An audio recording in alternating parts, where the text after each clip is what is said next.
আবিদ বাবা বেতন দিছো তুমি? দিছি আমি। শাহিন বাবা বেতন দিছো? তার বেতন দিছি না, সামনে বসে দিন। আবিদ বাবা কোসে পাঁচ পাঁচ কত? 10। শাহিন কসে 75 ফিলার কয়টা? 1 2 3 4 চার পাই না। পাস না খে তুই। তোর বাবার নাম কি?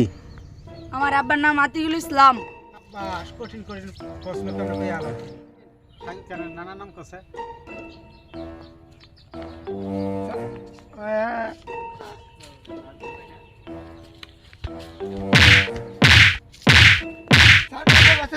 আয় ওরে মা